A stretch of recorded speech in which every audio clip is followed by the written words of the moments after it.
हाँ ठीक है, अच्छी बात है, इसमें कम लोग हैं, बट अब काफ़ी ज़्यादा काम मिलेगा करने के लिए। और कोशिश करें कि लैपटॉप लेकर आ जाएं, ठीक है, क्योंकि अगली क्लास में जब आपको असाइनमेंट मिलेगा तो असाइनमेंट चेक तो होना ही है।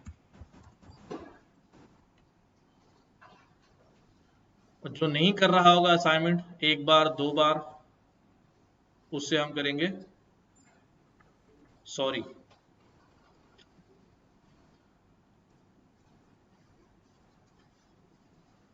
ठीक है, समझ आ रही बात? क्योंकि काम करना है तो सही से करना है, खाली टाइम पास के लिए और कारगुजारी के लिए नहीं, कि हाँ भाई आ रहे हैं और कोर्स भी खत्म हो गया और अचीव भी कुछ नहीं हुआ। ठीक, क्योंकि ये तो मैं खुशकिस्मत हूँ कि आप लोग पहले दिन से 40 हैं, वरना 100 की क्लास होती है और उसमें कटते कटते कटते 40 ही रह जाते हैं। ठीक है ना? अब देखो ये 40 वाले जो हैं वो कहाँ पहुंचते हैं। अच्छा, उसमें वजह ये नहीं होती,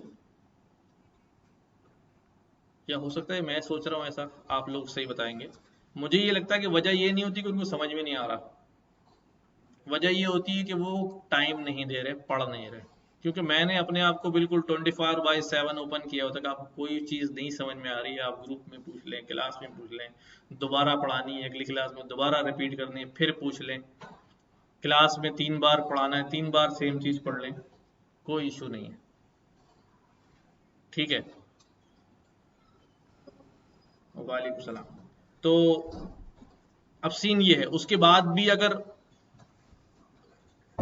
मसले आ रहे हैं और पढ़ नहीं रहे हैं तो फिर नहीं पढ़ना चाहिए ना, कुछ और करना चाहिए। वक्त क्यों ज़ाया कर रहे हैं? आपको लगता है या किसी को भी लगता है कि इससे ज़्यादा कोई इंपॉर्टेंट चीज़ है जिसको वक्त दे रहे हैं, तो फिर वो सही। और अगर आपको लगता है कि ये हमारे लिए इंपॉर्टेंट है तो फिर उसको उसके साथ वफा करनी चाहिए, नहीं? तो अभी भी डिसीजन अप टू यू है कि भाई अगर आप चाह रहे हैं कि नहीं, बस ऐसे ही हम तो ऐसे ही आ गए हैं शौक में, पढ़ लेंगे, समझ में आ गई तो पढ़ लेंगे, नहीं आया तो नहीं पढ़ेंगे, तो अब तक जो है वो आपको डिसीजन ले लेना चाहिए कि हमें जाना है या रुकना है। तो कितने, जी हाँ भी कर देता हूँ, तो कितने ऐसे लोग हैं जिनको लग रहा है कि वो नहीं चल पाएंगे? हाँ भी, मेरा सवाल बड़ा सिंपल सा है, कोई ऐसा बंदा है आप में से इस वक्त बैठा हुआ जो अभी 3 क्लासों के बाद जिसको ये फील आ रही हो कि भाई मेरे बस की बात नहीं? अच्छा, ये मैं इसलिए पूछ रहा हूँ कि मैं डायग्नोस कर सकूँ, उसकी हेल्प कर सकूँ। अगर बीमारी बताएंगे तो इलाज होगा ना, अगर आप बैठे रहेंगे और मुझे कुछ बताएंगे नहीं, और मैं अक्सर अपनी क्लासों में कहता हूँ कि भाई ये जो क्लास हो रही है ना, ये जुम्मे का खुतबा नहीं है इमाम साहब का, कि आपने सिर्फ सुबहान अल्लाह कहना है, कुछ पूछ नहीं सकते। ठीक है ना? तो ये टू वे क्लास है, अगर आपका कोई मसला है, आपको कोई बात समझ नहीं आ रही, तो आप बीच में रेज हैंड कर सकते हैं, बाद में डिस्कस कर सकते हैं, पहले डिस्कस कर सकते हैं, ग्रुप में डिस्कस कर सकते हैं, नंबर मेरा व्हाट्सएप पे मौजूद है, कॉल कर सकते हैं कि मुझे ये इशू आ रहे हैं। ना कि आप उस बीमारी को लेके बैठे रहे 3 4 5 क्लासों के बाद आप बोलें बस अब मेरी बस हो गई, तो भाई बस ही होगी फिर जब आप बताएंगे नहीं, किसी को करेंगे नहीं। ठीक है, तो वी आर ओपन। हम यहाँ सिर्फ जो है वो हम स्टूडेंट टीचर के तौर पर नहीं है, ट्रेनर के तौर पर नहीं है, हम एक दूसरे को मेंटोर कर सकते हैं, एक दूसरे के मसाइल हल कर सकते हैं, जो मैं कर सकता हूँ वो आपके लिए मैं हाजिर हूँ। आ रही बात समझ? तो आपने फील फ्री रहना है, और सबसे पहले तो अपने जहन में डिसाइड कर लें कि I have to do it. अगर आपके जहन में अभी भी कोई सी दूसरी कश्ती भी है कि नहीं मैं ये नहीं करूंगा तो फिर वो कर लूंगा, तो जब ये दूसरी चॉइस होती है ना, तो फिर दोनों ही नहीं होते। जब दो चॉइस आपके पास होंगे ना, तो फिर दोनों ही नहीं होंगे। इसलिए कोई एक सोच लें कि ये मैंने करना है, तो फिर करना है। और मैं लिटरली बता रहा हूँ, कोई ऐसी रॉकेट साइंस नहीं है, सिर्फ कंसिस्टेंसी के साथ रोजाना के 1-1.5 घंटा आपने 2 घंटे पढ़ना है। क्लास 2 दिन हो रही है, उसके अलावा आपने डेली 2 घंटे पढ़ते रहना, डेली। 2 घंटे ज्यादा लग रहे हैं, शुरू में 1 घंटा कर लें, रोजाना 1 घंटे पढ़ना है। 2 दिन क्लास है, 5 दिन हफ्ते में और है, 5 घंटे वीकली आप लगा दें। एक साथ 5 घंटे नहीं कि पूरा हफ्ता एंजॉय किया, अब एक दिन क्लास से पहले चलो आज पढ़ लेते हैं और अब के रात भर पढ़ रहे हैं, वो एब्जॉर्ब नहीं होता। आप डेली 1 घंटा पढ़ें, जितना हमारा लेक्चर है उसी को रिपीट कर लें, अगली बार उसी की कॉपी बना के दूसरी को एग्जाम्पल कर लें, तीसरी एग्जाम्पल कर लें, फिर अगली बार कर लें, फिर यूट्यूब पे चले जाएं, वही चीज़ किसी ट्यूटोरियल से पढ़ लें। बुक आपसे शेयर कर दी है मैंने, तो बुक से आप जाके उसी टॉपिक को जो है वो कवर कर लें, बस गुड इनफ है, गुड इनफ है, हो गया। 1 घंटा बस, ठीक है। तो आज हमारी जो है वो क्लास नंबर 4 है। तो पीछे किसी ने हाथ उठाया था किसी वजह से, मैं जिसको को कह रहे थे कि यार ये फील आ रही है कि मेरे बस का नहीं। हाँ, जूम इन का कह रहा था, अभी सही है। हाँ, अच्छा, पिछली क्लास में हमने कंडीशनल्स जो है वो पढ़ना शुरू किए, और इत्तेफाक से कि जो फाइल है वो शेयर करना रह गई आपसे, लेकिन वीडियो देख के तो आपने दोबारा रिवाइज कर लिया होगा उसको कोड लेके। तो कोई नई एग्जाम्पल्स आपने खुद से लिखी सोच के, ये कंडीशन ये ना हो तो ये हो जाए, ये ना हो तो ये हो जाए। हाँ, मेरी पसंद से ना हो तो अम्मा की पसंद से हो जाए, कुछ इस तरह। कुछ लिखा है, कुछ भी नहीं लिखा? इसके अलावा बताओ ना कुछ, कोई एग्जाम्पल बताएं जो इनके अलावा आपने लिखी हो। डिस्काउंट, डिस्काउंट में क्या किया होगा? मैं उस खुद ही से उस एग्जाम्पल को आइडिया ले रहा था खाली, कि भाई अगर कोई परचेज करता है तो हमारे पास एक क्या है, परचेज अमाउंट, एक वेरिएबल है, मैंने इनपुट ले लिया। सबको इतना काम करना आ गया है या इसमें अभी मुश्किल हो रही है? ठीक है, कोई भी बंदा है, देखो अभी तुम कह रहे थे मुझसे नहीं हो रहा काम, कुछ किया प्रैक्टिस? फिर वो तो मैंने कहा था कि आप खुद क्राइटेरिया सोचिएगा, ठीक है। भाई घर से निकल रहे हैं ना, ये तो बहुत सिंपल सी क्राइटेरिया होता है ना, भाई धूप बहुत है, ये टेम्परेचर बहुत है, छतरी लेके निकलनी चाहिए, तो आपने इनपुट लिया टेम्परेचर, अगर टेम्परेचर इससे ज्यादा है तो मैसेज लिख दो कि छतरी ले लो, नहीं है तो बोले ऐसे ही निकल जाओ। प्यास लग रही है तो पानी पी लो, नहीं लग रही तो ऐसे ही चले जाओ, उसमें क्या मसला है? दो चॉइस में फैसला करने वाली बात है, वो हम इम्प्लीमेंट कर सकते हैं। अब जैसे डिस्काउंट वाली बात है, अब किसी का परचेज अमाउंट, मैं यहाँ कहता हूँ इंटर परचेज अमाउंट, कि कितने की परचेज की है। अगर, अब वही बात है, अगर उसने जो परचेज अमाउंट किया है, जो परचेज किया है उसका amount greater than equal to, for example 10,000 है, ठीक है, तो क्या दे दो भाई, उसको प्रिंट कर दो, यू गॉट कितना, 10% डिस्काउंट, ठीक है। वरना 10,000 से कम होगा तो क्या दे देंगे उसको? हाँ, 5% दे देंगे, चलो। तो हर बंदे को 5 मिल जाएगा, 10,000 से कम तो कोई भी अमाउंट हो सकता है ना, तो गॉट 5%। तो यही सीख है, ये तो एक को 10% और एक को 5%, यहाँ पर आ गया। इंटर परचेज अमाउंट हमने का भी 20,000 की शॉपिंग कर ली, तो 10% डिस्काउंट चल गया। कौन सी, ये कंडीशन ट्रू हो गई ना? अगर ये कंडीशन फेल होगी, यानी उसने 2,000 की शॉपिंग की, तो फिर कौन सा ब्लॉक चल जाएगा? 5% वाला ब्लॉक चल जाएगा। अभी जितना काम था ना, मैंने कहा हम बहुत कुछ कर सकते हैं, बहुत कुछ करेंगे, लेकिन प्रॉब्लम ये है कि हमारे साथ ऐसे भी हमारे दोस्त मौजूद हैं जो पहली दफा पढ़ रहे हैं। अगर हम sir sir sir sir sir, sir निकल जाएंगे ना, तो फिर वो उन लोगों के लिए मुश्किल हो जाएगी। आगे बढ़ाते हैं, आज आज आगे बढ़ाते हैं, चलाते हैं। ठीक हो गई बात। अब मैं इसी परचेज अमाउंट को थोड़ा सा आगे बढ़ाते हैं, ठीक है। जैसे फॉर एग्जाम्पल मैं यहां पे क्या करता हूं,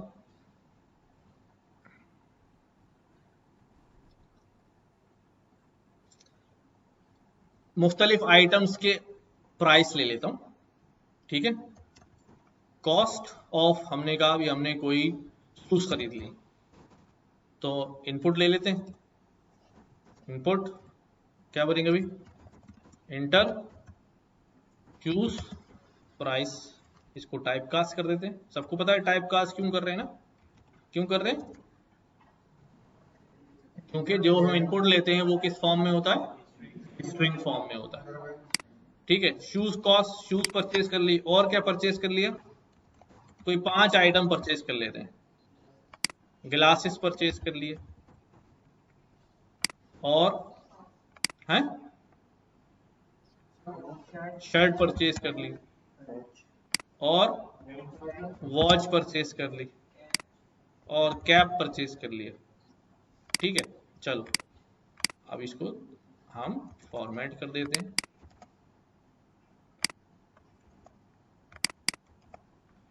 अब हमने क्या करना पड़ेगा, अब हमने टोटल निकालने पड़ेगा, है ना। बहुत सिंपल सोचें, बहुत ये नहीं प्रो बन के नहीं सोचें, बिल्कुल सोचें। हर एक की प्राइस आ गई, अब मुझे क्या करना है, टोटल प्राइस निकालना है। तो टोटल प्राइस कैसे आएगी भी, cost of cap plus cost of glasses plus cost of shirt plus cost of watch plus cost of shoes. Shoes रह गए ना, कैप रह गया, शूज हो गए, शूज रह गया, शूज। ये सारे प्लस हो जाएंगे, तो इनको टोटल के वेरिएबल में स्टोर कर देंगे। टोटल प्राइस आ गया मेरे पास, राइट। अब हम क्या कहते हैं, अब हम ये कहते हैं कि अगर, अच्छा अब मैं मुकम्मल काम कर देता हूं, आसानी से हो जाएगा। मुझे डिस्काउंट सिर्फ बताना नहीं है कि तुम्हें इतना % डिस्काउंट मिल गया, बल्कि मुझे उसे अमाउंट टोटल बताना है, और साथ साथ बताना तुम्हें इतना डिस्काउंट मिला तो तुम्हारे इतने पैसे बन गए। तो मुझे उसके लिए डिस्काउंट का एक वेरिएबल भी चाहिए होगा ना। सबसे पहले जब प्रोग्राम लिखना शुरू कर रहे होते हैं तो हमारे जहन में आने लगता है कि मुझे कौन कौन से वैल्यूज चाहिए, कौन कौन से वेरिएबल चाहिए। तो हमने कॉस्ट के वेरिएबल बना लिए, टोटल का वेरिएबल बना लिया, तो क्योंकि डिस्काउंट हम निकालेंगे तो डिस्काउंट भी तो स्टोर करना है ना, तो मैंने डिस्काउंट का भी एक वेरिएबल बना लिया। अभी डिस्काउंट शुरू में कितना है, 0। ये मैं थोड़ी सी लेंदी अप्रोच से काम कर रहा हूँ, बाद में इसको हम क्या कर लेंगे, छोटा कर लेंगे कोड को। अब मैं क्या कह रहा हूं, अगर अगर जो टोटल है वो ग्रेटर देन कितना हो जाए, 15,000 हो जाए, 15,000 हो जाए, तो क्या करना है, प्रिंट नहीं करना है, डिस्काउंट कैलकुलेट करना है। तो डिस्काउंट कितना होगा, पहले ये खुद ही डिसाइड करते हैं। 15 पे 15%, हर 1000 पे 1%, सही ना। आप ऐसी क्राइटेरिया रख लिया। तो अब डिस्काउंट कैसे कैलकुलेट करूं, कि भाई जो टोटल है, टोटल अमाउंट का अगर 15,000 से ज्यादा है तो 15%, मैक्सिमम 15% है ना। तो 15% कैसे निकालते हैं, अच्छा सबसे सिंपल काम होता है कि total multiply by 0.15, 15 divide by 100 करोगे 0.15 ही होगा ना, तो 15% बन गया 0.15। 10% होगा तो 0.10, 30% होगा तो 0.30, और 10 से कम होगा 5% होगा तो 0.05, नॉट 50, तो 50% हो जाएगा, 0.05। ये एक्सप्रेशन समझ में आ रही है या दोबारा बताऊं, हाँ देखो अब ये मैंने बोला है तो आपने बोला बताइएगा, वरना चुप बैठे थे आप फौरन बोलते हो नहीं भाई ये भी नहीं समझ में आ रही कि क्या हो रहा है। देखो जब हमारे पास परसेंटेज निकालने का फार्मूला क्या होता है? हम स्कूल की नंबर आते हैं उन्हीं की परसेंटेज निकालते हैं सबसे पहले लाइफ में ना। क्या लिखते हैं भाई? ऑब्टेन्ड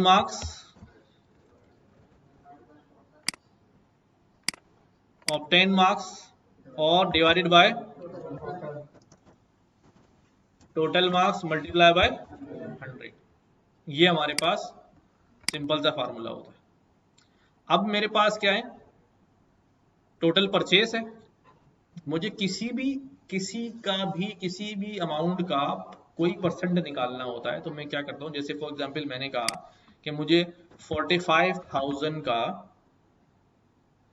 अगर मैं कहूँ 10% निकालना है तो फटाफट आप बता दोगे 4.5। ठीक है, मैं कहता हूँ 45,000 का मुझे 19% निकालना है, और ये क्या होगा? अब जल्दी से नहीं कर सकते आपने। सिंपल क्या करना है, हम क्या करते हैं, ये होता है फार्मूला कि 19 और डिवाइडेड बाय 100। ठीक है, 19 डिवाइड बाय 100। अब ये 19 डिवाइड बाय 100 अगर मैं इसको कैलकुलेट करूं तो ये फौरन क्या आता है? 0.19। तो इसलिए मैं जब मेरे फिगर सामने फिगर 19 आएगा तो मैं उसको क्या लिखूंगा? 0.19। मेरे पास यहाँ फिगर कितना आएगा? 25 आएगा, तो मैं क्या लिखूंगा यहाँ पर? 0.25। तो ये तो वही देगा ना, अगर यूं भी लिखूंगा तो वही देगा, इसलिए मैं डायरेक्ट लिख देता हूँ 0.25। ठीक है, यहाँ पर अगर आ जाए 12 डिवाइड बाई 100 तो कितना हो जाएगा? 0.12। और यहाँ पे अगर आ जाता है कि भाई 8%, 8 डिवाइड बाई 10, अब 10 से कम होता है तो 0.08। अगर मैं 0.8 लिख दूंगा तो कितना हो जाएगा? ये 80% हो जाएगा, 0.8। ये कर रहा हूं मैं वहां पर डायरेक्ट। समझ में आई बात? तो मैंने इसलिए डायरेक्ट यहाँ पे लिख दिया। अब ये जो आएगा, इस डिस्काउंट को कहां पर सेव कर लेंगे हम? डिस्काउंट के वेरिएबल में जो ऊपर बनाया है। अच्छा, ये वेरिएबल ऊपर मैंने नहीं भी बनाऊं तो काम चल जाएगा, लेकिन एक जगह आके हम फंस जाएंगे, वो बताता हूं। अब क्या हुआ, अगर 15,000 से ज्यादा नहीं है तो फिर क्या होगा? एल्स इफ यानी एलिफ, इतनी बात समझ आ रही है? क्या लिखूंगा भाई? फिर दूसरी कंडीशन चेक करूं, टोटल, अगर total greater than equal to उसका कितना है? 10,000 से ज्यादा है, तो फिर यही एक्सप्रेशन लिखूंगा। ये लिखूंगा ना, सिंपल यही एक्सप्रेशन लिखूंगा, बस यहाँ पे क्या आ जाएगा? 0.10। तो डिस्काउंट ये लग जाएगा। एलिफ अगर ये भी नहीं होता तो डिस्काउंट पे क्या हो जाएगा? टोटल मल्टीप्लाई बाय, कंडीशन तो लिखी नहीं मैंने आगे, इफ के आगे हमेशा कंडीशन आएगी। टोटल अगर 5,000 से ज्यादा है तो डिस्काउंट क्या हो जाएगा हमारे पास? 0.05। ठीक है, और ये भी ना हुआ, total greater than equal to total 5,000, अगर सॉरी कितने 5,000 हो गए ना, अब 1,000 कह देते हैं। अगर 1,000 से ज्यादा है तो डिस्काउंट कितना दे देना? 1%। अच्छा, हाँ, 0 बनाएगा। ठीक है, और अगर ये कुछ भी ना हो,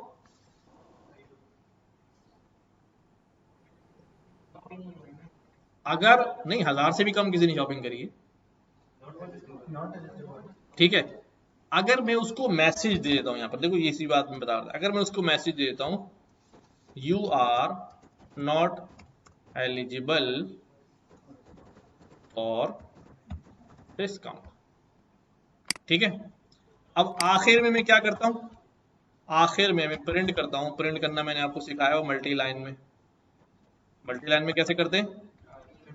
ट्रिपल कोड यहां पर आ गया, यहां पर क्या लिखा मैंने भाई? पहले तो बोला थैंक यू फॉर शॉपिंग, ऐसी होती है ना slip, thank you for shopping. ठीक है, और यहां पर क्या बोलूंगा अभी? टोटल। अच्छा, एक चीज अपन ने पढ़ी नहीं है अभी, उसको हम स्ट्रिंग फॉर्मेट करना कहते हैं। मैं अभी यहाँ इंप्लीमेंट कर रहा हूँ, फिर इसके बाद बता दूंगा। यहाँ पर मैं छोटा सा क्या लगाते हैं हम अपना हसन भाई, एफ लगा देते हैं, और यहाँ पर कर्ली ब्रैकेट में टोटल का वेरिएबल लिख देते हैं। टोटल अमाउंट इतना हो गया। अभी बताता हूँ ये वाला स्टेप ना मैं। और यहाँ पर क्या चाहिए, डिस्काउंट कितना मिला, डिस्काउंट अमाउंट यहाँ पे बता दिया, डिस्काउंट का वेरिएबल। और पेबल अमाउंट कितना हो गया, टोटल माइनस डिस्काउंट। ठीक है, टोटल माइनस डिस्काउंट। अब मैं इसको रन करता हूं। अभी ये वाला जो फेज है ये मैं समझा दूंगा। शूज के प्राइस कितने हैं, हमने कहा यार शूज खरीदा हमने 2400 रुपए का। ग्लासेस कितने खरीदे हमने, 1200 रुपए के। शर्ट कितने की खरीदी, 2000 रुपए की। वॉच कितने की खरीदी, 4000 रुपए की। कैप कितने का खरीदा, 600 रुपए का। ठीक है, मैंने इंटर प्रेस किया। टोटल कितने बने उसके, 10,200 रुपए। अमाउंट किससे ज्यादा है, 10,000 से ज्यादा है, तो कितना अमाउंट लगा उस पर, 10%, विच इज 10,200 पे 1020, और पेबल अमाउंट कितना हो गया, 9,180। ठीक है, अभी इसको छोड़ के बाकी आप इफ एल्स पे गौर करें, इफ एल्स पे गौर करें कि ये कैसे चला, फिर हम इस पे और डिस्कस करते हैं। अच्छा, अब बात, अभी मैं इसको क्या कर रहा हूं, अब मैं इसकी क्यूए कर रहा हूं। क्यूए करने में क्या होता है कि सीधा सीधा तो चल गया जब सब कुछ सही है। अब मैं कुछ ऐसे अमाउंट डाल के देखता हूं कि जिससे इसमें गड़बड़ पैदा हो। राइट, मैंने क्या किया, चलाया इसको, मैंने कहा शू की प्राइस कितनी है, कहा यार 2 रुपए का है। गिलास कितने के, 5 रुपए के। हम पाकिस्तान जब आजाद हुआ था जब की बात कर रहे हैं। शर्ट प्राइस कितने के, 3 रुपए की शर्ट खरीदी हमने। घड़ी कितने की खरीदी, 1 रुपए की। और कैप कितने का खरीदा, 0.5 रुपीज का। तुम क्या उसी जमाने में थे, कितने एग्जैक्टली प्राइस बता रहे हो। अच्छा, अब मैंने ये किया, ये करने के बाद कोड फट गया। हाँ, जूम तो करेंगे, पहले वैल्यू एरर आ गया देखो।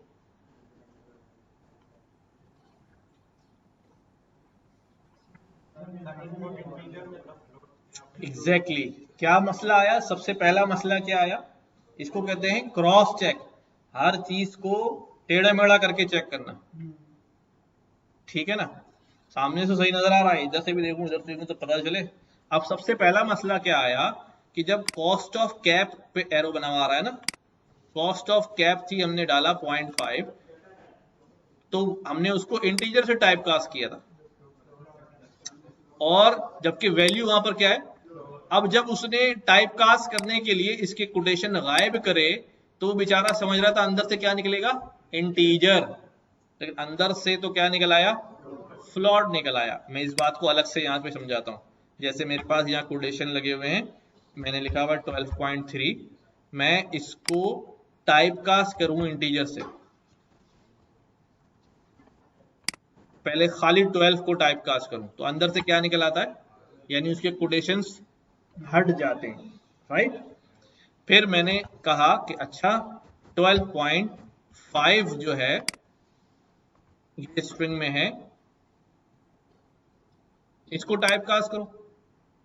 तो जैसे ही वो इसको टाइप कास्ट करने गया, तो सबसे पहले उसने कोटेशन हटाए, तो वो फौरन क्या बोल रहा है भाई, इंटीजर बेस 10 में ये इसको कन्वर्ट नहीं कर पा रहा वो इंटीजर में। तो इसका मतलब ये है कि इसको अगर मैं किससे टाइप कास्ट करूं, फ्लोट से टाइप कास्ट करूं, फ्लोट 12.5, अब हो जाएगा ये फ्लोट निकल। अब फ्लोट सिर्फ कोटेशन निकाले, उसको फ्लोट चाहिए थी वैल्यू, फ्लोट मिल गई। तो ये गड़बड़ तो हमारे पास कहीं पर भी आ सकती है यार। तो इसका मतलब मैं जहां जहां इंटीजर से टाइप कास्ट कर रहा हूँ, तो वहां कहीं पे भी गड़बड़ आ सकती है। तो इसका मतलब बेस्ट ऑप्शन क्या है कि मैं हमेशा टाइप कास्ट किससे करूं, फ्लोट से करना चाहिए, इंटीजर से नहीं करना चाहिए। क्योंकि यूजर ने अगर डेसिमल में वैल्यू डाल ली तो एप्लीकेशन क्रैश हो जाएगी। ठीक है, सबको बात समझ में आई है? तो मैं यहां जा रहा हूं सबसे पहले ये मसला हल करने कि यहां इंट की जगह सब में क्या लगा रहा हूं, फ्लॉट लगा रहा हूं।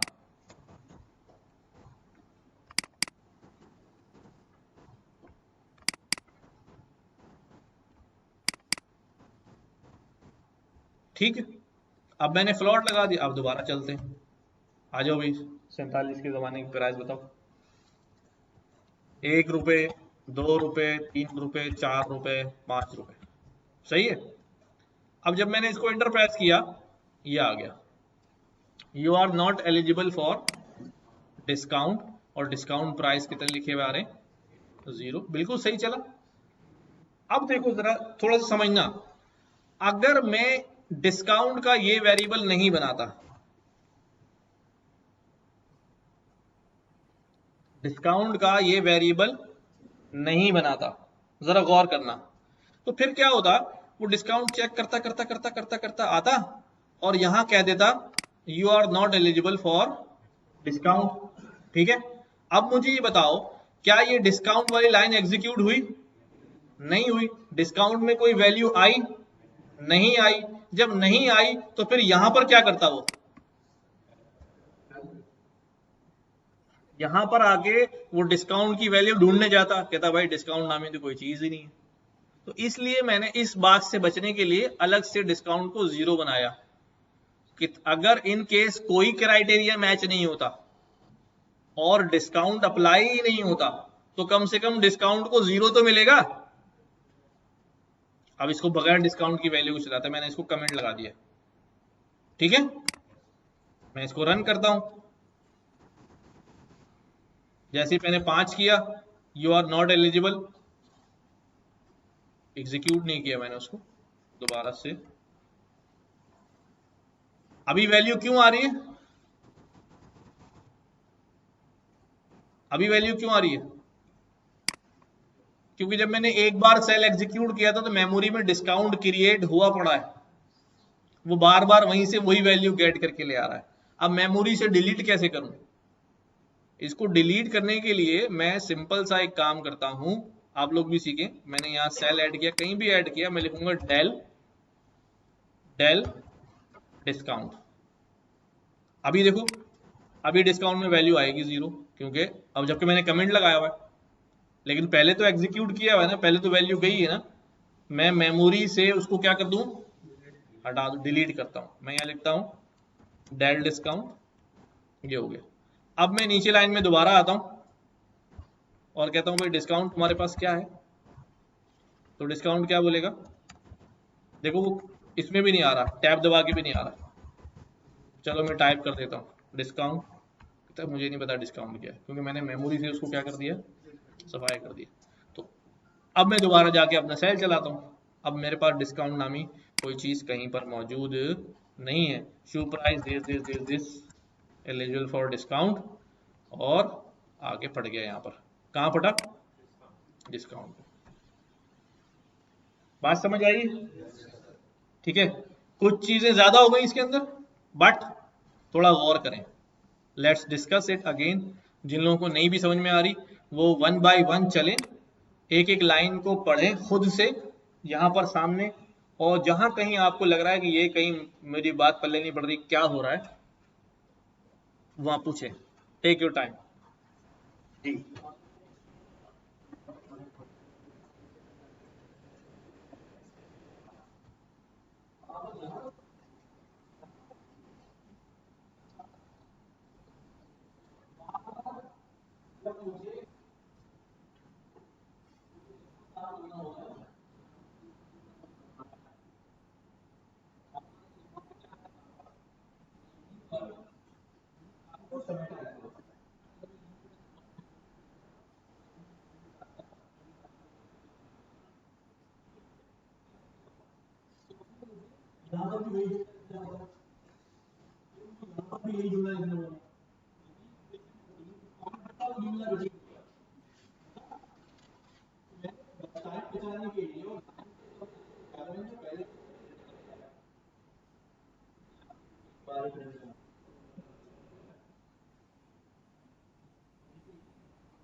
इसलिए कि मैं ड्रॉ कर रहा हूँ वो आपको वापस समझ में आएगा।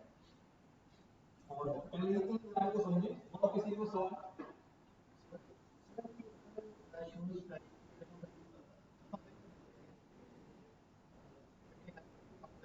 इसकी टाइप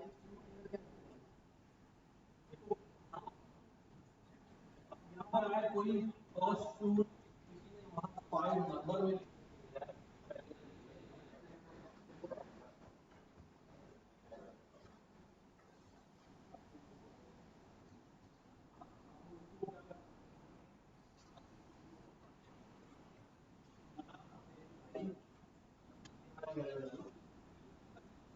आगे जाके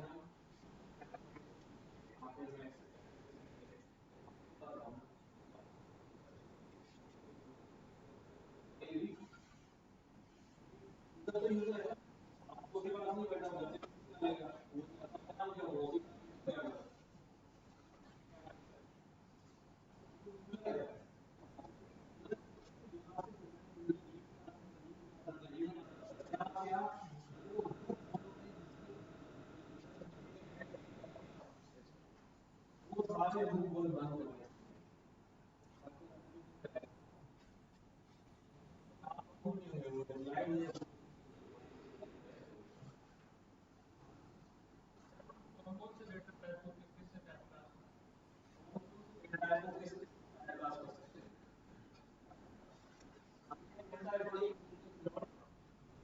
दोनों आपस में टाइप क्लास हो सकते हैं,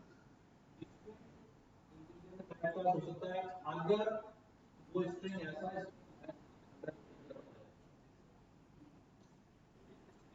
स्टार्टिंग लाइन लिखा और उसको टाइप क्लास के स्ट्रिंग के अंदर अगर नंबर 1 है और वो ऐसा नंबर ऑड है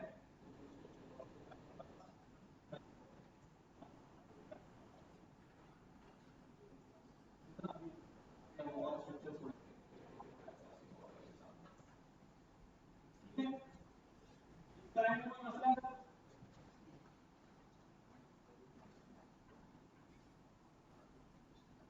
जो चीज होता है इसको हम मल्टीपल एंड तक चेक किया जाता है जब तक जहां पर बात ट्रू जाएगी जहां कंडीशन आगे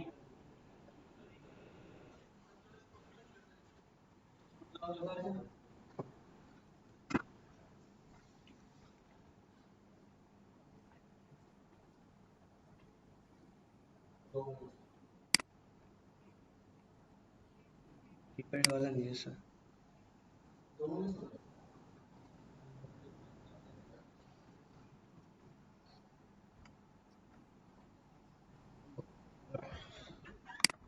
अच्छा जी यूं जाएगा कहाँ यहाँ पे ये बस ठीक है।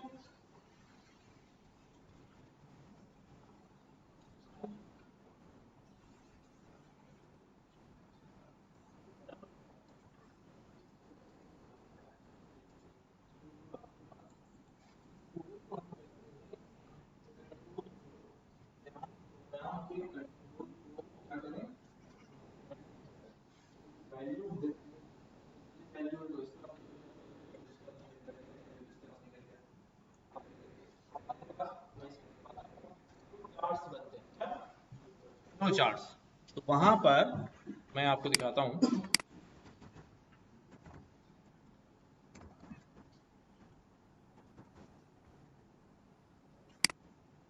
देखो ये फ्लो चार्ट नजर आ रहे हैं ना,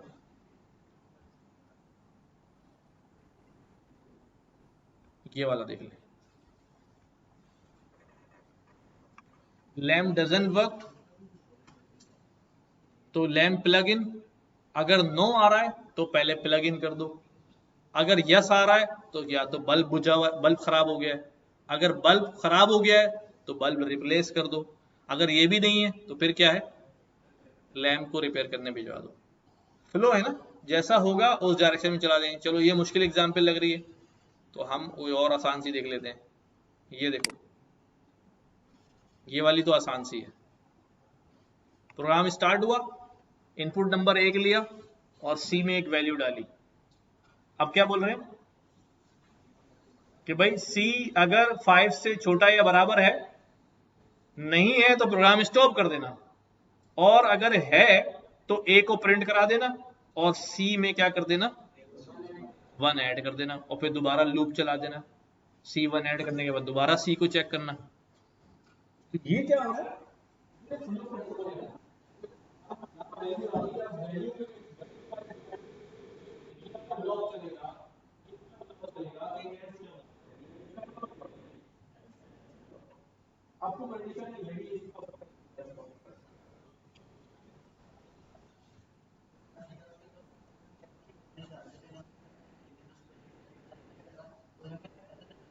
नहीं। जब आप करेंगे ना, कहाँ अमाउंट डालो, आप अमाउंट नहीं डालते हैं, वो एम्प्टी जाता है, और एम्प्टी होता है।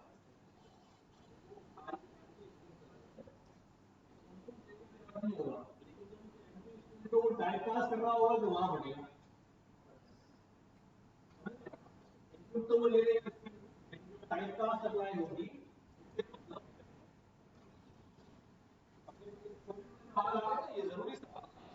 थोड़ा सा हम गौर करते हैं। समझ में आया कंट्रोल फ्लो क्या चीज है? हमने यही कंट्रोल फ्लो लिखा है।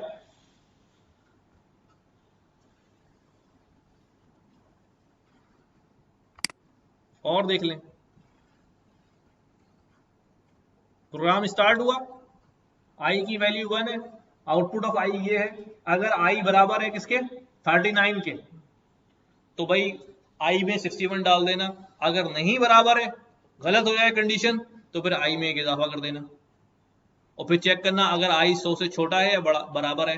नहीं है बराबर तो स्टॉप कर देना, बराबर हो जाए तो वापस ले जाना, आउटपुट आई प्रिंट कर देना। तो जस्ट क्या कर रहे हैं हम, इफ एल्स में फ्लो चला रहे हैं। अभी मार्कशीट बनवाता हूँ, मार्कशीट बनाने जा रहा हूँ। सबको क्लियर हुई बात? यस।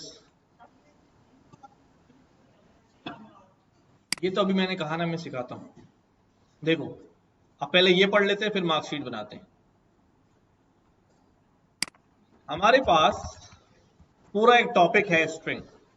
क्या? स्ट्रिंग।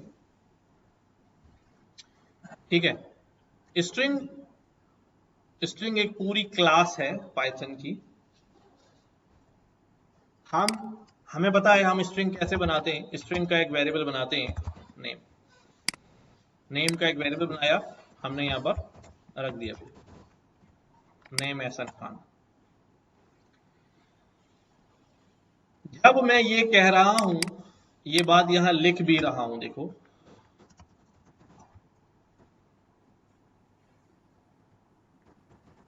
एवरी एंटिटी का वर्ड यूज कर रहा हूं, in Python is object. Her entity Python में क्या है, ऑब्जेक्ट है। अब व्हाट इज ऑब्जेक्ट? ठीक है, एन ऑब्जेक्ट, अभी डिटेल में समझाता भी हूं। An object belongs to a class, वो एक क्लास से बिलोंग करता है। क्लास क्या होती है? क्लास कंटेन्स, क्या क्या होता है उसके अंदर? क्लास के अंदर मेथड्स होते हैं एंड प्रॉपर्टीज होती हैं। क्लास के अंदर क्या होती है? मेथड होते हैं और प्रॉपर्टीज होती हैं। ठीक है, अब जरा थोड़ी सी यहाँ कंसंट्रेशन चाहिए, क्योंकि ये नई बात है, ये हम ऑब्जेक्ट ओरिएंटेड प्रोग्रामिंग में जाके पढ़ेंगे, बट यहाँ मैं अभी ज़मनन जो है इस बात को लेकर आ गया हूँ ताकि ये समझ में आ जाए। ठीक है, जब हम कोई वेरिएबल बनाते हैं तो इसकी क्लास क्या होती है जवानों? प्रिंट टाइप नेम, क्या आएगी क्लास? ये स्ट्रिंग क्लास से बिलोंग करता है। इसकी होगी कहीं क्लास, वो भी मैं दिखा सकता हूं कहां है। तो ये स्ट्रिंग क्लास से बिलोंग करता है, इट मींस इसको मैं ये भी कह सकता हूं इट इज एन ऑब्जेक्ट, ये क्या है, ये स्ट्रिंग क्लास का क्या है, ऑब्जेक्ट है, क्योंकि स्ट्रिंग क्लास से बिलोंग करता है तो ये किसका ऑब्जेक्ट है, स्ट्रिंग क्लास का ऑब्जेक्ट है। अब चूंकि स्ट्रिंग क्लास का ऑब्जेक्ट है तो उस क्लास के अंदर क्या होंगे, मेथड और प्रॉपर्टीज भी होंगे, बिल्कुल होंगे। अब वो कैसे चेक करता हूं, मैंने कहा नेम, नेम के आगे मैंने लगाया डॉट, क्योंकि नेम की टाइप क्या है, स्ट्रिंग, इसलिए नेम के आगे जो भी कुछ खुलेगा वो किससे बिलोंग करता होगा, स्ट्रिंग से बिलोंग करता होगा। अगर नेम के अंदर इंटीजर वैल्यू होगी तो जो भी कुछ खुलेगा वो किससे बिलोंग करता होगा, इंटीजर क्लास से बिलोंग करता होगा। लाइक देख, डॉट लगा के मैंने टैब प्रेस किया, ये सारे मेथड्स आ रहे हैं जो किसके मेथड है, स्ट्रिंग क्लास के मेथड है, स्ट्रिंग क्लास के मेथड है, स्ट्रिंग क्लास के मेथड है। मैंने कहा अभी नेम डॉट कैपिटलाइज, ये कैपिटलाइज का मेथड है, मैंने ब्रैकेट लगा दिया आगे। मैंने कहा अभी नेम को कैपिटलाइज कर दो, उसने इसका फर्स्ट लेटर कैपिटल कर दिया। फिर मैंने कहा नेम डॉट, एक काम करो अपर में कन्वर्ट कर दो, अपर में कन्वर्ट कर दो, तो उसने सबको किस में कर दिया, अपर में कन्वर्ट कर दिया। नेम डॉट लोअर, लोअर तो ऑलरेडी है तो इसलिए हमें कोई फर्क नजर, बल्कि ये अपर में था ना, तो अपर में तो उसने वैसे ही दिखा दिया, लोअर में उसने सबको क्या कर दिया, लोअर कर दिया। अच्छा, क्योंकि ये नेम किससे बिलोंग करता है, इसलिए मुझे स्ट्रिंग के मेथड नजर आ रहे हैं। अगर मैं क्या करूं, अगर मैं नेम के अंदर नई वैल्यू असाइन कर दूं 100, अब नेम क्या हो चुका है, इंटीजर हो चुका है, तो अब मैं इसकी क्लास खोलूंगा तो मुझे क्या नजर आएंगे, इंटीजर के मेथड नजर आएंगे। ठीक है, ठीक है, बात समझ आ रही है। तो जो उसकी टाइप होगी, ज़ाहिर है अपनी क्लास की चीजें वो मुझे ओपन करके दिखाएगा। अच्छा, ये मेथड तो हम इंप्लीमेंट कर लेंगे, पहले हम स्ट्रिंग फॉर्मेटिंग की बात करते हैं। कि सबसे पहली बात, स्ट्रिंग कॉनकैटिनेशन, कॉनकैटिनेशन, स्ट्रिंग को क्या करते हैं हम, कॉनकैटिनेट करते हैं। कॉनकैटिनेट का आसान वर्ड क्या है, ज्वाइन करना, कि स्ट्रिंग्स को ज्वाइन करें, दो स्ट्रिंग्स को क्या करें, ज्वाइन करें। मैं कहता हूं कि भाई एक जो है वो किसी का नाम है, दैट इज फर्स्ट नेम, मैंने कहा जी मेरा फर्स्ट नेम ये है, फिर मेरा लास्ट नेम क्या है, ठीक है, मेरा लास्ट नेम जो है वो ये है, ये दो अलग अलग स्ट्रिंग है, ठीक है, फर्स्ट नेम अलग है और लास्ट नेम अलग। मैं इन दोनों को क्या कर देता हूं, ज्वाइन कर देता हूं। ज्वाइन करने के लिए, कॉन्कैटिनेशन के लिए, first name plus last name, plus का जो ऑपरेटर है ये यहां पर किस तरह काम कर रहा है, कॉन्कैटिनेशन के तौर पे काम कर रहा है।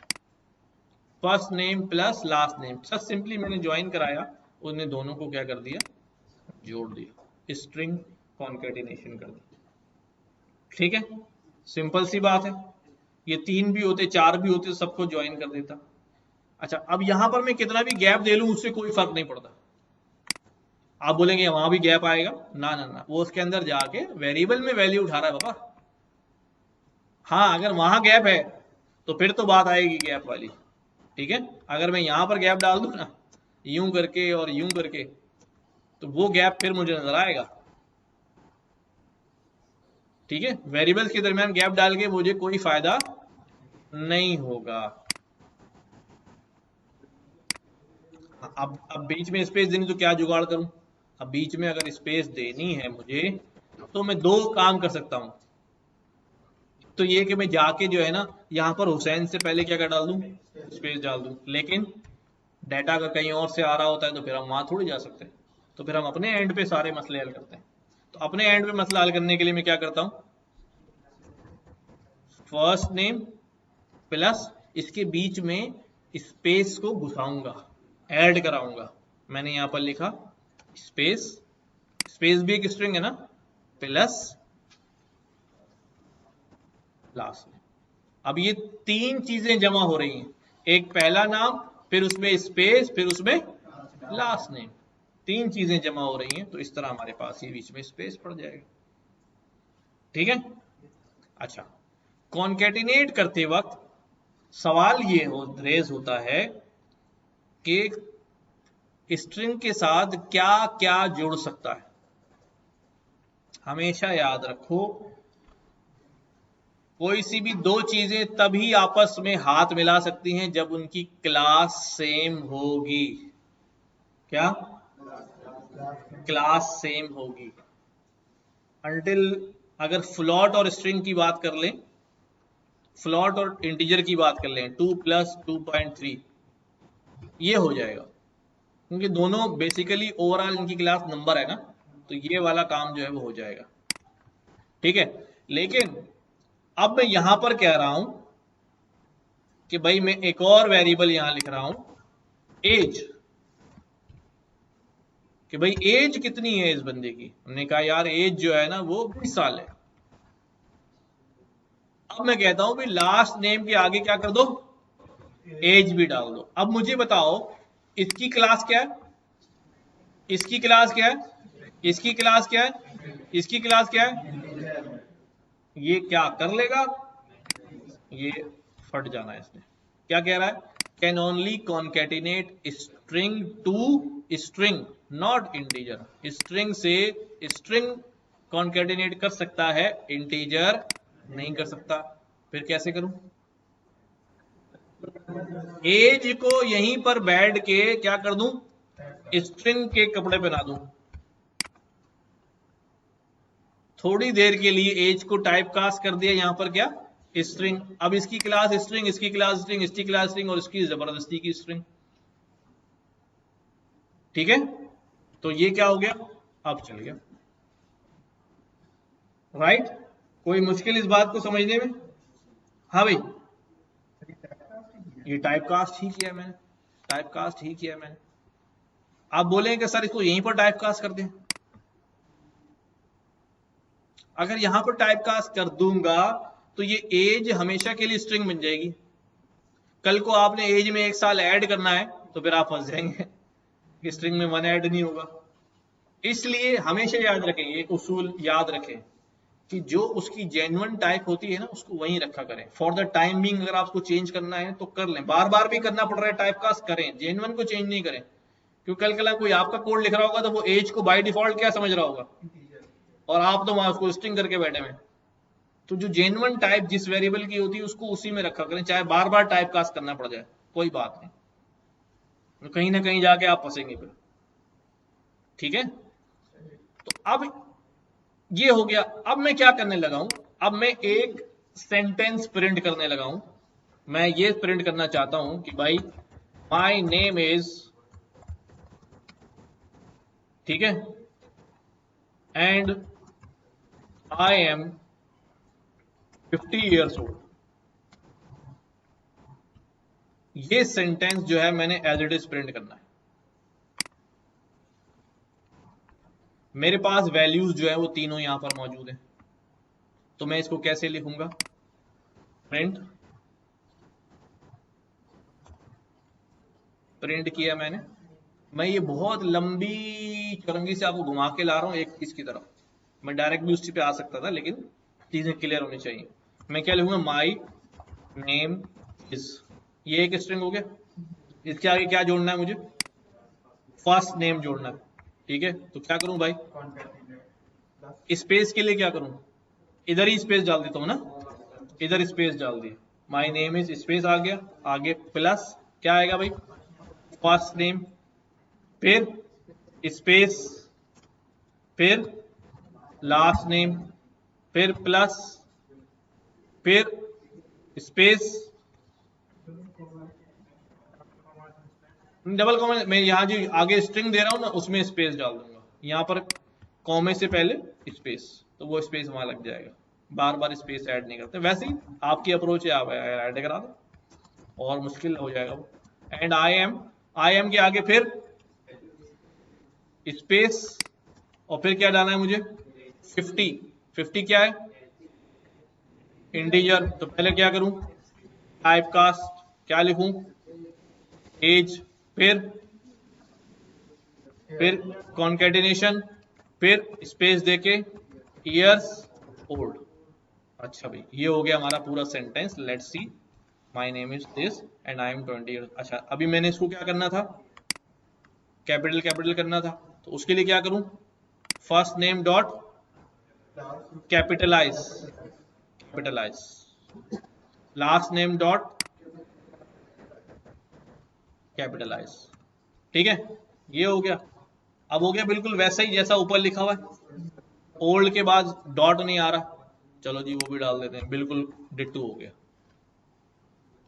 बट ये काम हमने किया, एक छोटा सा 2 जुमले थे, हमें कितनी डिफिकल्टी हुई इसके अंदर कि हर जगह मुझे इस पे इसका सारे झंझट जो है ना वो करने पड़ गए।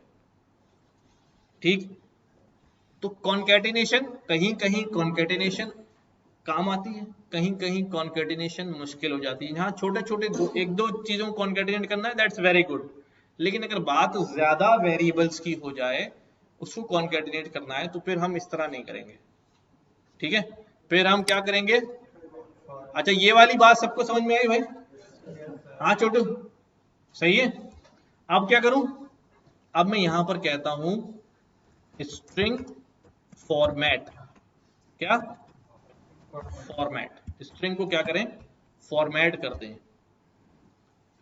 ठीक है अब यही सेंटेंस है, मुझे यही लेकर आना है, क्या करने लगा हूं प्रिंट, जरूरी नहीं प्रिंट कराएं, मैं वैसे भी स्ट्रिंग फॉर्म प्रिंट बाद में करा सकते हैं वेरिएबल में रख के। क्या लिखूं भाई माई नेम इज, अब इज के बाद मुझे यहां पर क्या चाहिए फर्स्ट नेम चाहिए, मैंने यहां लगाए करली ब्रैकेट, क्या लगाए करली ब्रैकेट, और स्पेस दिया, और उसके बाद मुझे क्या चाहिए लास्ट नेम चाहिए, मैंने लगाया करली ब्रैकेट, फिर माय नेम इज दिस, उसके बाद कॉमा चाहिए, एंड आई एम, फिर यहां पर क्या चाहिए एज, मैंने लगाया करली ब्रैकेट, और आगे क्या लिखा ईयर्स ओल्ड।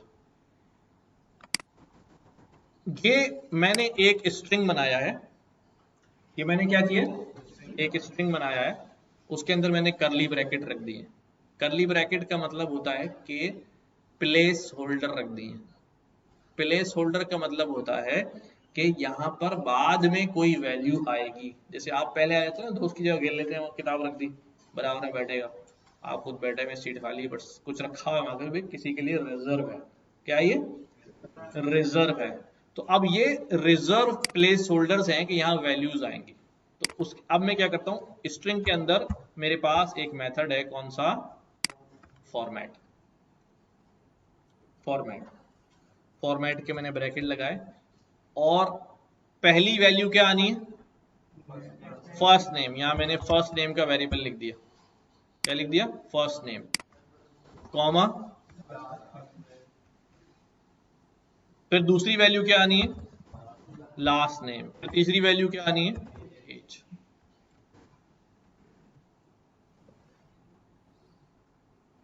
ठीक है कोई स्ट्रिंग स्पेस लगाने की जरूरत नहीं पड़ी, कोई टाइप कास्ट भी करने की जरूरत नहीं पड़ी। ठीक है जहां अपर में कन्वर्ट करना है वहां अपर कर देते हैं, डॉट अपर करके लगा देते हैं यहां पर, या कैपिटलाइज कर देते हैं कि भाई कैपिटलाइज कर दो।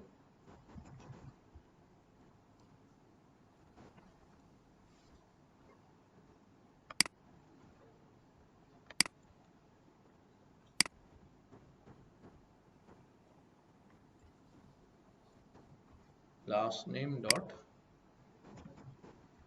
कैपिटलाइज, ठीक हो गया बिल्कुल वैसे ही हो गया। Tab tab dot tab, tab से खुल जाता है, हो गया। तो वही कॉन्केटिनेशन वाला काम हो रहा है, लेकिन फॉर्मेट से जरा इजी हो रहा है। बस यहां पर आपको ख्याल रखना है तरतीब का, किसका? सीक्वेंस का ख्याल रखना है, सीक्वेंस का ख्याल रखना है। अच्छा, इसके अंदर मैं एक चीज और बता देता हूं एडिशनल, उसको पता होना चाहिए कि यहां पर जो सीक्वेंस है ना, ये जो पहला वैल्यू दे रहे हैं इसको, फिर दूसरी वैल्यू दे रहे हैं, तीसरी वैल्यू दे रहे हैं, तो ये इंडेक्स है ना, ये 0, ये 1 और ये 2। अगर मैं यहां पर वैल्यू डालने के बाद यहां कह दूं पहले 1 रख दो, फिर क्या रख दो 0 रख दो, और फिर क्या रख दो 2 रख दो, तो फिर वो वही वैल्यू रखेगा। ठीक है, my name is Hussain Nasir and I am 20 years old. तो इंडेक्स अगर आप चेंज करेंगे, 1 मिनट, तो फिर ये वाला काम कर ले, इंडेक्स भी वहां पर चल रहे हैं। अगर खाली छोड़ेंगे तो तरतीब उसकी बाय डिफॉल्ट चलेगी, बाय डिफॉल्ट चलेगी। आप पूछो।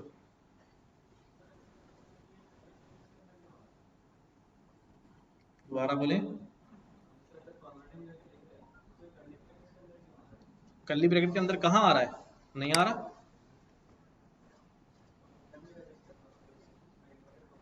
वो असल में मैंने प्रिंट नहीं कराया ना, जब प्रिंट कराऊंगा ना तो वो फिर बाकायदा प्रिंट हो जाए। अभी वो एज अ वैल्यू दिखा रहा है कि हमने वैल्यू क्रिएट की है, वो स्ट्रिंग वैल्यू है, इसलिए कोटेशन। अब मैंने प्रिंट करा दिया इसको, तो फिर प्रिंट में नहीं आएगा ये। पहले प्रिंट नहीं, जस्ट अभी ये स्ट्रिंग वैल्यू है। जैसे मैं यहां पर लिखता हूं हेलो, तो ये दिखाता है करके। ठीक है, अगर मैं प्रिंट करा दूंगा तो फिर वो गायब हो जाएगी। तो जिस टाइप की वैल्यू अपने टाइप के साथ आ रही होती है। अच्छा जी, अब तीसरा तरीका जो हमने इंप्लीमेंट किया हुआ था, कौन सा वाला? एफ फॉर्मेट वाला ना। तो एफ फॉर्मेट में हमने क्या किया हुआ था, यही चीज है, सेम यही चीज है। देखो यहां तक मैंने स्ट्रिंग लिया, ये और ज्यादा इजी हमारा काम इससे हो जाता है। मैंने कहा print my name is this this this, मैं यहां पर शुरू में क्या लगा दूं, कोटेशन से पहले एफ, और मैं यहां पर जो वेरिएबल डालना है वो वैल्यू डाल देता हूं। फर्स्ट नेम डॉट कैपिटलाइज, फिर उसके बाद लास्ट नेम डॉट कैपिटलाइज, और आखिर में क्या चाहिए एज। यहाँ फॉर्मेट के मेथड वैथड लगाने की जरूरत भी नहीं है, बस डायरेक्ट हमारा काम होगा। तो दिस इज एफ मेथड, और यही काम अब मैं यहां दिखाता हूं हमने किया, लेकिन हमने मल्टी स्ट्रिंग के साथ किया ना। जब हमने मल्टी लाइन स्ट्रिंग बनाया, थैंक यू दिस दिस, यहां पर कर्ली ब्रैकेट लगा के, एफ लगा के कर्ली ब्रैकेट में वो वेरिएबल पास कर दिए जिनके अंदर वैल्यूज पड़ी हुई है। राइट? हाँ भाई, सही है ना? एफ जो है ना, एफ उसको सिग्नल देता है कि आगे जो स्ट्रिंग बनने जा रहा है वो फॉर्मेटेड स्ट्रिंग है। अस्सलाम वालेकुम, शुक्र अल्लाह का। फटाफट पहुंच जाओ, मैं भी क्लास ले रहा हूँ बस। हाँ आ जाओ, हो जाएंगे फारिग 11 बजे तक। Okay okay. ठीक है, ये एफ जैसे ही आता है ना, तो उसको फौरन सिग्नल जाता है कि आगे फॉर्मेटेड स्ट्रिंग आ रहा है, लिहाजा जो कर्ली ब्रैकेट हैं उनको कर्ली ब्रैकेट ना समझना, बल्कि क्या समझना, प्लेस होल्डर समझना। अगर मैं एफ हटा दूंगा तो ये हर चीज को एज इट इज प्रिंट कर देगा। ये एफ ही उसको बता रहा है कि आगे जो कर्ली ब्रैकेट लगे हैं वो फॉर्मेट करने के लिए हैं, और अंदर जो वैल्यूज आ रही हैं वो कोटेशन के अंदर होने की वजह से उसको स्ट्रिंग ना समझना, बल्कि वो कहीं से वैल्यू आकर गिरेंगी। किसकी वजह से पता चल रहा है? एफ लगाने की वजह से पता चल रहा है। यस, मेथड जितने भी आप कॉल करेंगे, दो चीजें होती है, मेथड और प्रॉपर्टी। तुम्हारा नाम क्या है? फहद। फहद एक प्रॉपर्टी है इसकी। तुम्हारा वजन कितना है? हैं? खाया पिया कर यार। 50 kg ये इसकी प्रॉपर्टी है। फहद, तुम्हें गाना गाना आता है? नहीं आता। तो इसके मेथड, गाना गाने के मेथड में क्या लिखा हुआ? नहीं आता। तो जो ये काम एक्शन परफॉर्म करता है वो मेथड्स होते हैं, और जो इसके फीचर्स होते हैं वो प्रॉपर्टीज होती हैं। ठीक है, तो जब भी एक्शन को कॉल करते हैं ब्रैकेट लगाते हैं, मेथड्स के लिए हमेशा ब्रैकेट आते हैं। जैसे अब ये प्रिंट पढ़ रहे हैं ना, ये प्रिंट इज अ मेथड, इसलिए ब्रैकेट लगा रहे हैं। ठीक है, हमने टाइप पढ़ा, टाइप इज अ मेथड, इसलिए ब्रैकेट लगाया। ये एक्शन परफॉर्म कर रहा है, हमारे लिए कुछ करके दे रहा है ना। ठीक है, सर ये जो पैटर्न है ये हम फॉर एग्जांपल अगर ऊपर ही वेरिएबल में अगर इसको हम लगा देते तो हमें यहाँ भी लिखने की जरूरत नहीं। फिर वही देखो, भाई इन्होंने सवाल अच्छा पूछा है कि भाई ये जो मेथड हम यहाँ कैपिटलाइज लिख रहे हैं, तो मैं इधर ही कैपिटलाइज कर लूं, लेकिन क्या इस बात की श्योरिटी है कि पूरे कोड में हर जगह आपको कैपिटलाइज ही चाहिए होगा? नहीं, हो सकता है कोई रीजन हो जहां पर कैपिटलाइज नहीं चाहिए हो, ये भी हो सकता है। ठीक है ना। और फिर हम तो आगे का जहन में रख के सोचते हैं ना कि अभी तो हमारे सामने है ये, अगर डाटा कहीं और से आ रहा होगा तो फिर आपको पता भी नहीं होगा, लेकिन आपको श्योर है कि मुझे प्रिंट कैपिटलाइज में कराना था, वो भले कैपिटलाइज में आए या ना आए, आप पहले से क्या कर लेते हैं, कैपिटलाइज में उसको ले आते हैं, ताकि अगर कोई कैपिटलाइज में ना दे तो वो कैपिटलाइज होके आ जाए। अच्छा भाई, समझ में आया, फॉर्मेट समझ में आया कि एफ जो है वो क्यों इस्तेमाल कर रहे हैं। और अब मैं यहाँ पर कुछ फॉर्मेट की एक्सरसाइज कर लेते हैं छोटी सी ना। मैं स्टूडेंट से नाम पूछ लेता हूँ, भी तुम्हारा नाम क्या है?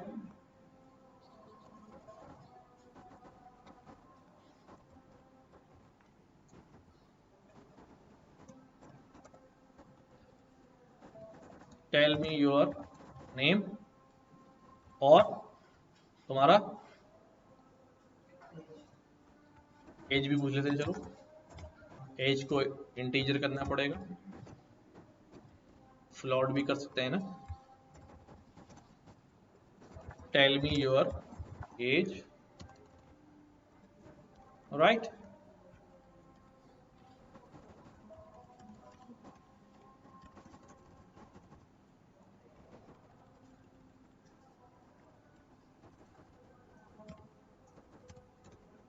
अच्छा जी, और भाई तुम्हारा कोर्स कौन सा है?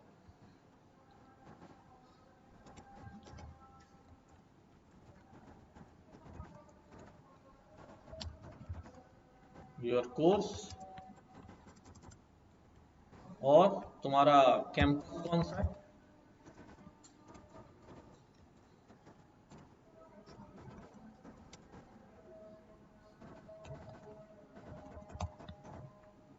कुछ भी मैसेज लिख सकते हैं, बस मैं अभी फास्ट में लिख रहा हूँ ऐसे ही।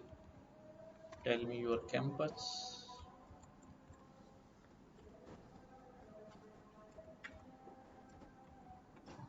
और कोर्स कैंपस। ठीक है, आईडी,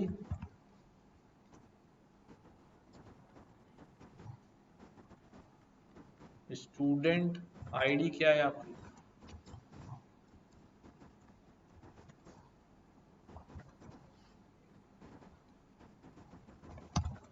स्टूडेंट आईडी।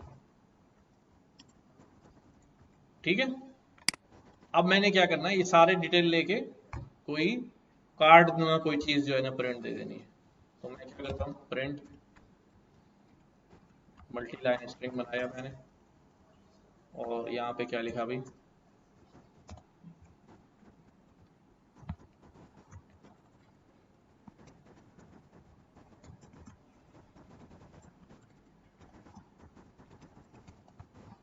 ठीक है।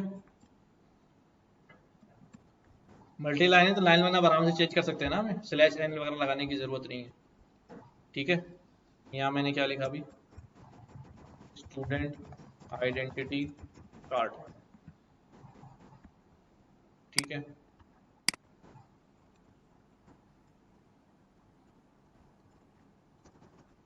अब क्या क्या डिटेल होगी भाई, स्टूडेंट नेम।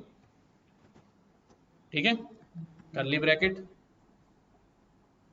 मैंने एफ लगाया शुरू में, पहले एफ लगा के आया हूँ, एफ कर्ली ब्रैकेट में नाम में क्या लिखूंगा भाई, नेम, फिर स्टूडेंट का कोर्स पहले लिख देते हैं, तरतीब थोड़ा सा डिफरेंट करते हैं। कोर्स, यहाँ क्या पास कर दूं, कोर्स, और फिर उसके बाद कैंपस। आईडी पहले लिखता हूँ, स्टूडेंट आईडी, स्टूडेंट आईडी, और उसके बाद कैंपस, कैंपस,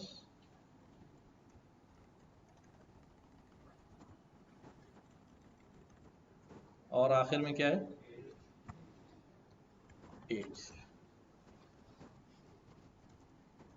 ठीक है, यहाँ पर क्या आ गया, एज। और नीचे क्या लिख दूं भाई, नोट में लिख देता हूं, क्या किसी को मिले तो, क्या लिखते हैं, किसी को मिले तो करीबी लेटर बॉक्स में डाल दो, है ना, यही होता है ना। ठीक है, ये हमारा हो गया। अब मैं यहाँ इनपुट ले लेता हूँ, tell me your name, Hassan Khan, Khan हो ना, तो अली, अच्छा, और कितने साल के हो गए, कोर्स,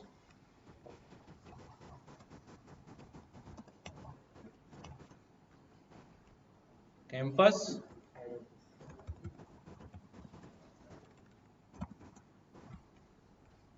और स्टूडेंट आईडी। ठीक है, ये हमारे पास सही हो गया।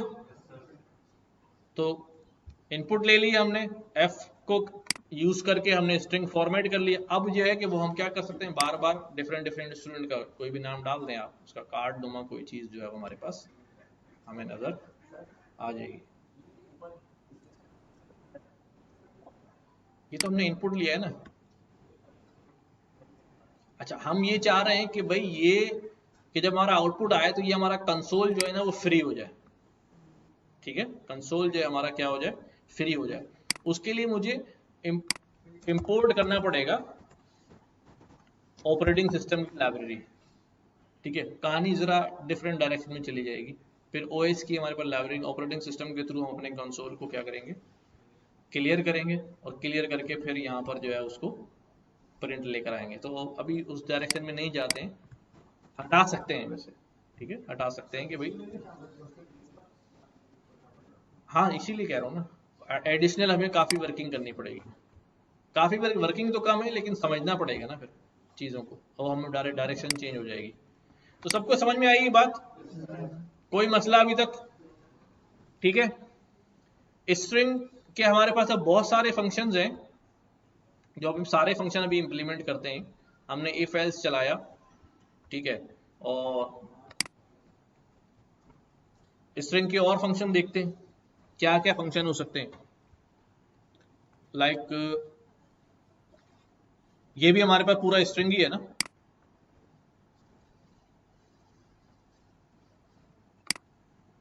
मैं इसी स्ट्रिंग को कॉपी कर लेता हूँ वैसे ही एक स्ट्रिंग बनाने के लिए, और यहाँ पर लिख देता हूँ टेक्स्ट।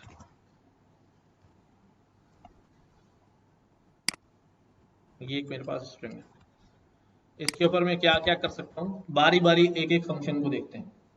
ठीक है, जल्दी जल्दी हो जाएंगे। कैपिटलाइज तो हमने देख लिया क्या करता है, फर्स्ट लेटर कैपिटलाइज कर देगा, टेक्स्ट डॉट, उसके बाद केस फोल्ड है, केस फोल्ड सेंटर, काउंट देखें पहले, आसान आसान पहले करते हैं काउंट। अच्छा, अब काउंट का फंक्शन क्या करता है मुझे तो पता ही नहीं है, तो मुझे कैसे पता चलेगा।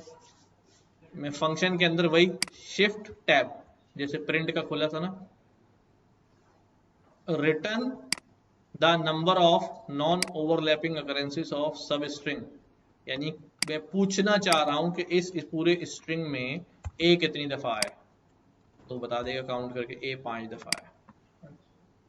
ठीक है, मैं पूछना चाह रहा हूं इस स्ट्रिंग के अंदर कि भाई, सिर्फ एक लेटर नहीं, मैं कंबाइन लेटर भी दे सकता हूं कि भाई इसमें जो है ए एम कितनी दफा है एक साथ। अब वो ए एम एक साथ ढूंढेगा ना, तो ये 2 दफा है, एक यहां पर आ गया नेम में और एक यहां पर आ गया AM। ठीक है, तो कोई लेटर भी ढूंढ सकते हैं, कोई ग्रुप ऑफ वर्ड भी ढूंढ सकते हैं, बट कंबाइंड होने चाहिए। ये ना हो कि एक वहां से एक वहां से बोले जी और ये सब मिला के देखिए कितनी बार आया। ऊपर ए, हाँ हाँ 6 मरतबा है, दोबारा गिन लो यार।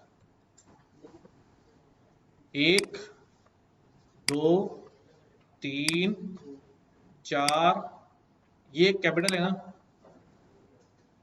हमने स्मॉल वाला लिया है ना, case case type case change है ना।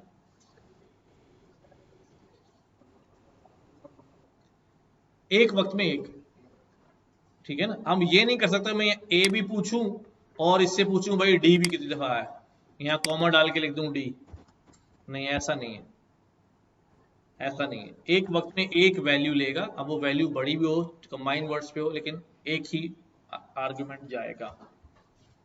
ठीक है, इसी तरह टेक्स्ट, ये छोटे छोटे मेथड हैं but these are very useful. Ends with, ends with का मतलब कि सेंटेंस का एंड या स्ट्रिंग का एंड किसी पर्टिकुलर वर्ड लेटर पे हो रहा है। जैसे मैं कहूँ हमारा एंड्स विद डी, डी पे हो रहा है एंड, नहीं, फॉल्स। भाई एंड तो हमारा डॉट पे हो रहा है, अगर मैं यहाँ डी डॉट लिखूंगा तब बोलेगा ट्रू। जब एंड्स विद है तो स्टार्ट्स विद भी होगा। स्टार्ट्स विद, क्या ये स्ट्रिंग शुरू होता है एम से? होता है एम से? नहीं, कैपिटल एम से हो रहा है, कैपिटल एम से हो रहा है। ठीक है, इस तरह और देखते हैं, टेक्स्ट विद,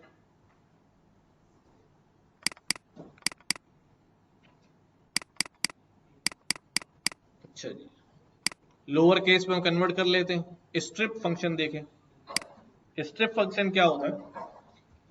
मैं एक नया स्ट्रिंग बनाता हूँ स्ट्रिप सिखाने के लिए।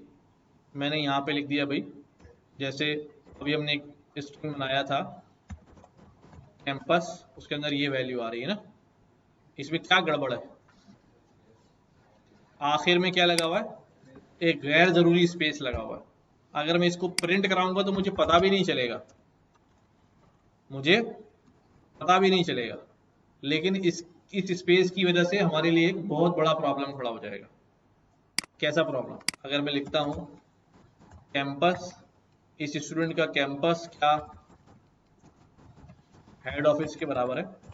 क्या इस स्टूडेंट का कैंपस हेड ऑफिस है? क्या बोलेगा? क्यों? हेड ऑफिस होगा, लेकिन वहां पर एक एडिशनल स्पेस की वजह से ये स्ट्रिंग कंपेयर नहीं हो पा रहा, बराबर नहीं हो पा रहा।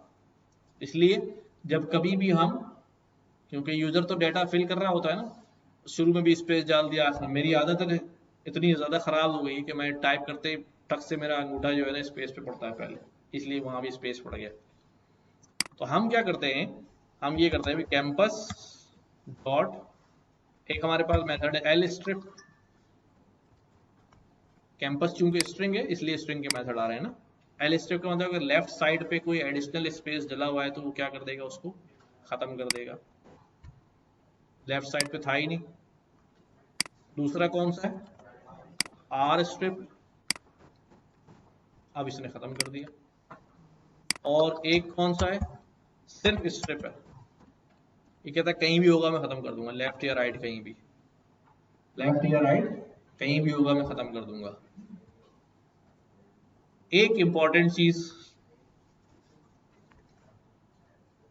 बड़ा बड़ा लिख रहा हूं मैं यहां पर,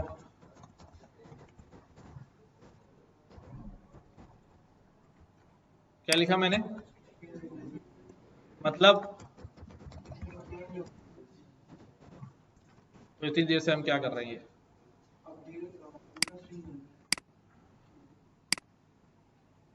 जो स्ट्रिंग है ना, जैसे ये कैंपस का स्ट्रिंग है, जब मैंने इसको स्ट्रिप किया तो इसके अंदर चेंज आया ना?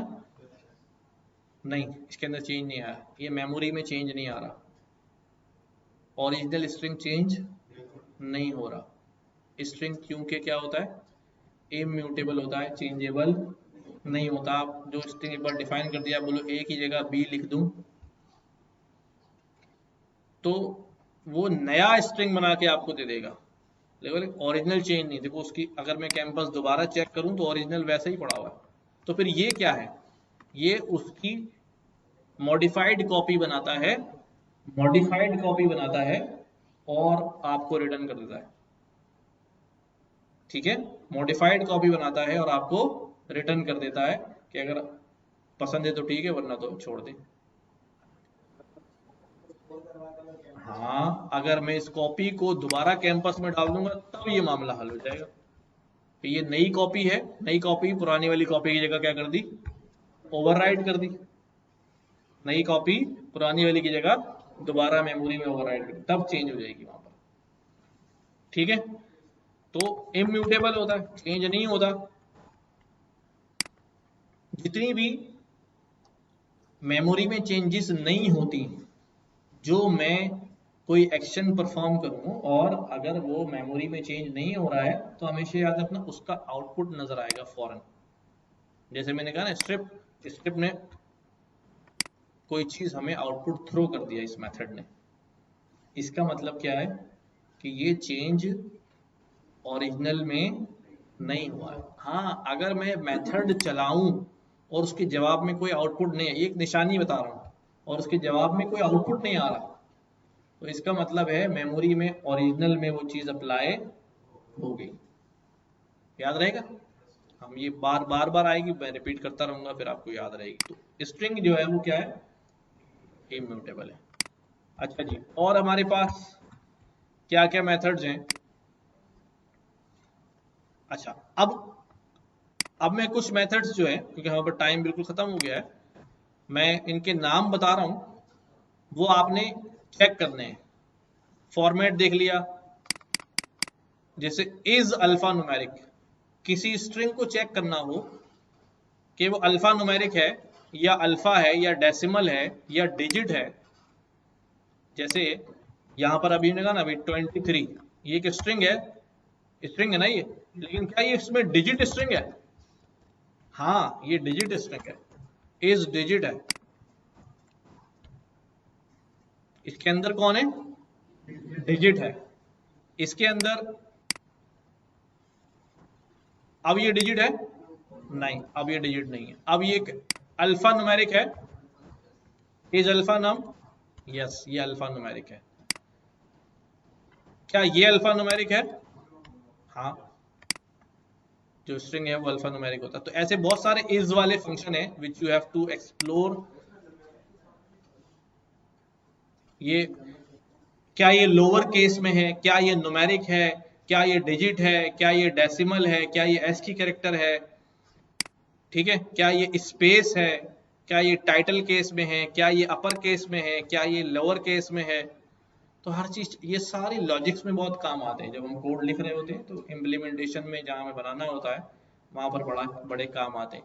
तो जितने आप कर सकें इनको एक्सप्लोर करिएगा खुद से, वरना हम क्लास में तो करेंगे ही।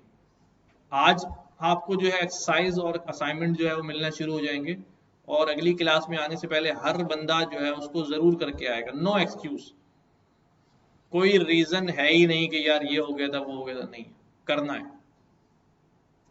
ठीक हो गया, कोई सवाल? यस।